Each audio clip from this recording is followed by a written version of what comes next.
In Wisconsin, a woman had an incomplete miscarriage. She bled for more than 10 days after emergency room staff would not remove the fetal tissue from her uterus. They were afraid they could be prosecuted if they did so under a law banning abortion that is now in effect in Wisconsin.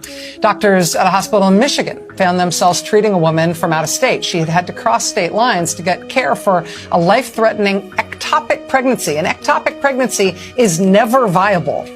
Doctors say that it could have caused a rupture at any moment that could have killed this woman, but a doctor in her home state worried that the presence of a fetal heartbeat made a procedure to remove it illegal and wouldn't do it, even though it risked her life.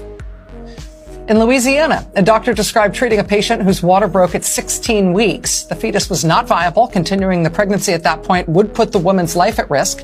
The patient wanted her doctor to perform a common 15-minute abortion procedure, but the patient was told that under Louisiana's new law outlawing abortion, she would have to have an induced delivery instead. In an affidavit filed in court, the doctor said her patient, quote, was forced to go through a painful hours-long labor to deliver a non-viable fetus, despite her wishes and best medical advice. Quote, she was screaming not from pain, but from the emotional trauma she was experiencing. And then she hemorrhaged nearly a liter of blood. The doctor said, quote, there is absolutely no medical basis for my patient or any other patient in the state to experience anything like this. This was the first time in my 15-year career I could not give a patient the care they needed. This is a travesty. One OB-GYN in Texas described a recent patient who had started to miscarry and developed a dangerous infection in her womb.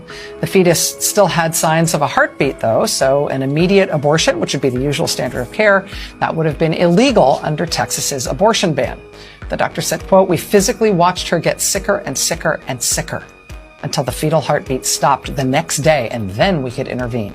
The patient developed complications, required surgery, lost multiple liters of blood, and had to be put on a breathing machine, all because we were essentially 24 hours behind.